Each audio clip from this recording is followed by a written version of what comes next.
Bismillahirrahmanirrahim. Assalamualaikum warahmatullahi wabarakatuh. Perkenalkan, saya Ali Faisal Akbar. Di sini saya akan menyampaikan UAS KTI mengenai pengaruh komunikasi internal terhadap kualitas kinerja pegawai di Balai Besar Pengembangan Penjaminan Mutu Pendidikan, Vokasi Bidang Mesin dan Teknik Industri atau BMT.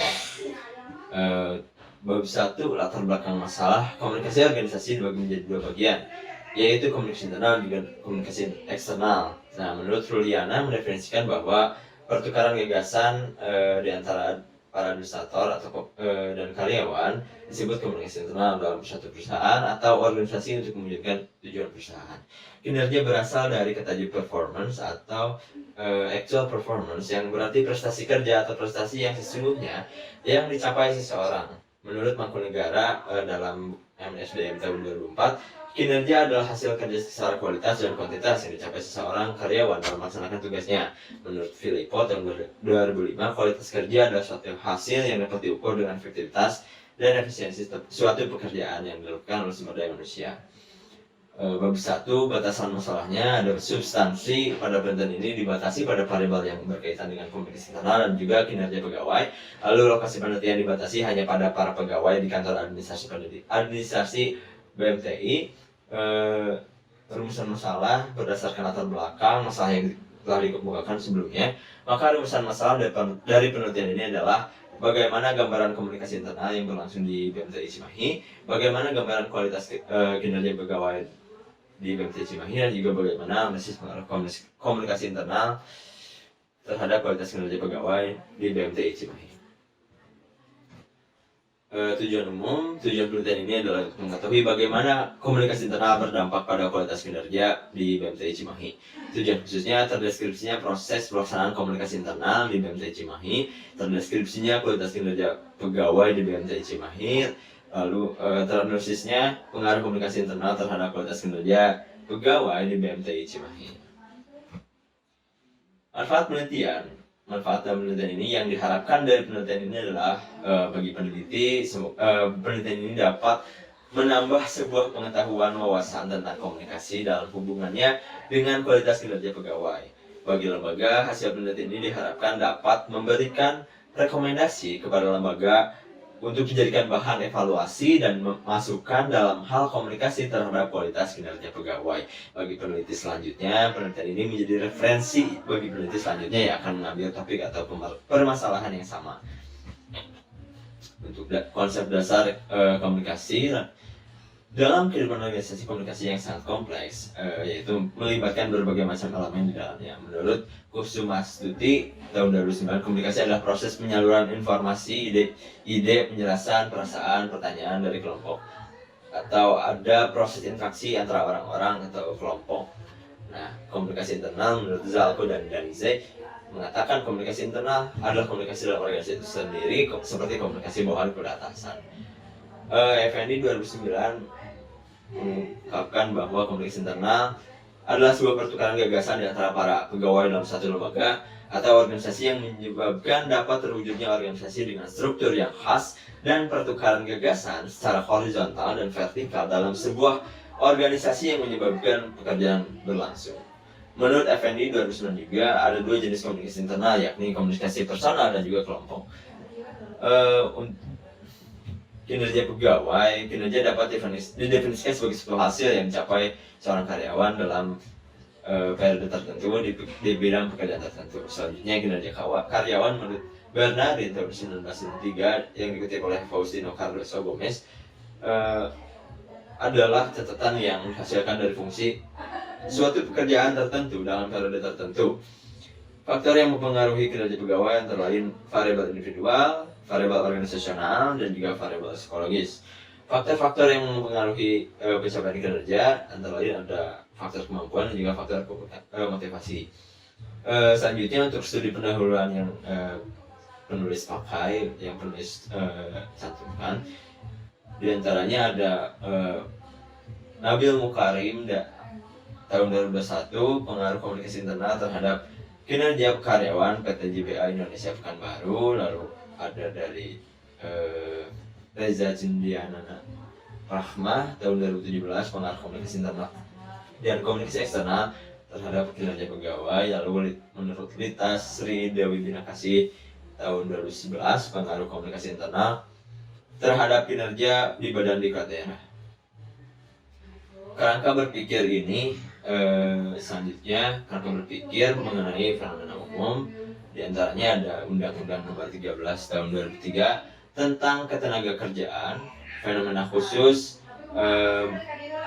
diantaranya ada pegawai sering mengalami miscommunication dengan atasan maupun sesama pegawai.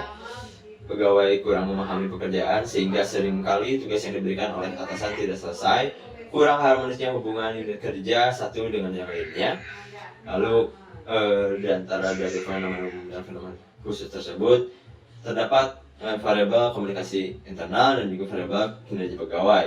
Untuk komunikasi internal diantaranya ada komunikasi vertikal, komunikasi atas ke bawah atau komunikasi bawah ke atas. Lalu juga komunikasi horizontal, yang mana komunikasi tersebut ada pada sesama pegawai yang satu jabatan gitu. Untuk kinerja pegawai, kualitas kerja, ketepatan waktu, inisiatif, kemampuan, dan juga komunikasi. Lalu selanjutnya outputnya adanya pengaruh komunikasi internal terhadap kinerja pegawai yang berdampak pada hasil kerja yang diberikan pegawai. Bab 3 mengenai metode penelitian. Metode penelitian ini menggunakan penelitian kuantitatif dan pendekatan deskriptif. Lokasi penelitian ini dilakukan di BMTI Cimahi. Teknik pengumpulan data menggunakan angket atau kuesioner, populasi dan sampelnya. Untuk populasi seluruh pegawai kantor administrasi yang berjumlah 70 orang di BMTI Cimahi. Sampelnya yaitu berjumlah 70 responden dengan jumlah yang sesuai dengan populasi, karena jumlah responden di bawah 100 yang digunakan dalam penelitian ini adalah seluruh pegawai. Untuk definisi konseptualnya, komunikasi internal adalah komunikasi yang dilakukan secara dua arah, secara khusus diarahkan kepada pihak internal dalam suatu komunitas, organisasi atau perusahaan. Kinerja pegawai adalah hasil kerja secara kualitas maupun kuantitas yang telah dicapai pegawai dalam mengerjakan tugas sesuai dengan tanggung jawab yang diberikan organisasi atau perusahaan. Dengan hasil kerja yang diharapkan perusahaan berstandar kinerja pegawai yang berlaku dalam perusahaan atau organisasi. Definisi operasionalnya itu komunikasi internal, antara lain komunikasi internal merupakan kemampuan yang ada pada seseorang untuk berkomunikasi yang terjadi dalam perusahaan dengan mencantumkan variabel Y dalam komunikasi internal, yaitu komunikasi atas, komunikasi bawah, dan juga komunikasi horizontal. Alat ukurnya menggunakan kuesioner skala Likert.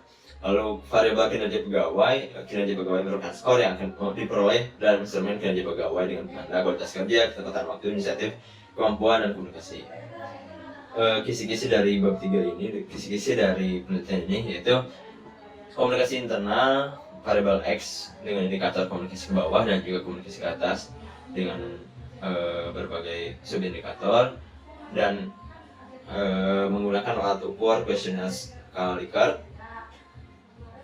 Untuk komunikasi horizontal juga sama dengan kuesioner skala Likert. Untuk kinerja pegawai, indikator ada kualitas kerja, ketepatan waktu, inisiatif, kemampuan, komunikasi dengan berbagai subindikator dan juga alat ukur yang sama, yaitu kuesioner atau skala Likert.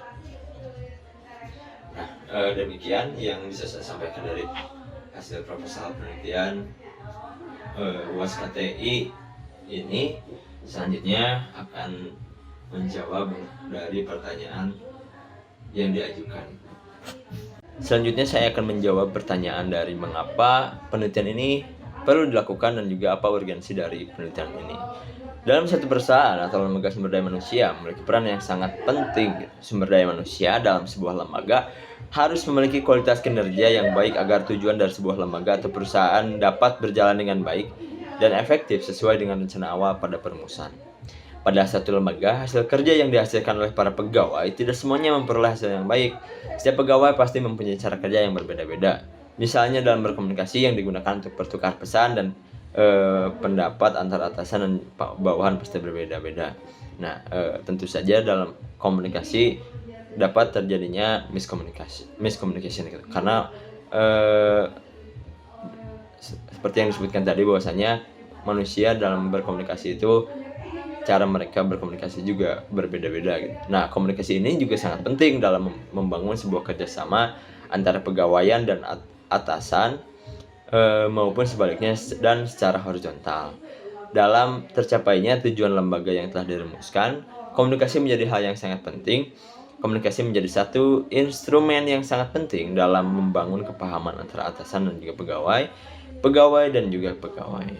Nah, pertanyaan selanjutnya, teori yang akan diuji dalam penelitian ini, teori yang akan diuji yaitu teori menurut Effendi 2009 yang menyatakan bahwa komunikasi internal adalah sebuah pertukaran gagasan di antara para pegawai dalam satu lembaga atau organisasi yang menyebabkan dapat terwujudnya organisasi dengan struktur yang khas dan pertukaran gagasan secara horizontal dan vertikal dalam sebuah organisasi yang menyebabkan pekerjaan berlangsung atau operasi manajemen.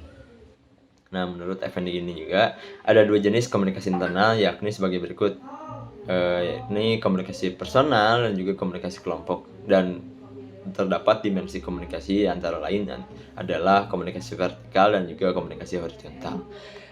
Untuk variabel kinerja karyawan menurut Bernardin yang dikutip oleh Faustino Cardoso Gomez dalam bukunya yang berjudul Human Resource Management Performance adalah catatan yang dihasilkan dari fungsi suatu pekerjaan tertentu dalam periode tertentu. Nah, bagaimana cara mengolah hasil penelitian tersebut, yaitu dengan cara uji validitas pada masing-masing variabel yang ada dengan menggunakan nilai product moment person correlation, yakni analisis ini dilakukan dengan mengkorelasikan masing-masing skor item dengan skor total variabel. Pengujian variabel ini dilakukan berdasarkan taraf signifikan 0,05 yang memiliki nilai tabel sebesar 0,361 dengan sampel 30 orang responden. Uji validitas akan menghasilkan kesimpulan R hitung lebih dari R tabel, maka butir soal dapat dikatakan valid. Jika R hitung kurang dari R tabel, maka butir soal dapat dikatakan tidak valid. Lalu setelah melakukan uji validitas, langkah selanjutnya adalah melakukan uji reliabilitas, yang mana menurut Sugiono, metode penelitian kuantitatif, kualitatif, dan R&D 2013 mengemukakan instrumen yang reliable adalah instrumen yang bila digunakan beberapa kali untuk mengukur objek yang sama akan menghasilkan data yang sama, seperti itu. Sekian mungkin yang bisa saya sampaikan dari UAS yang kali ini. Semoga dapat bermanfaat, semoga dapat menjadi pembelajaran bagi saya sendiri. Wabillahi taufiq wal hidayah. Wassalamualaikum warahmatullahi wabarakatuh.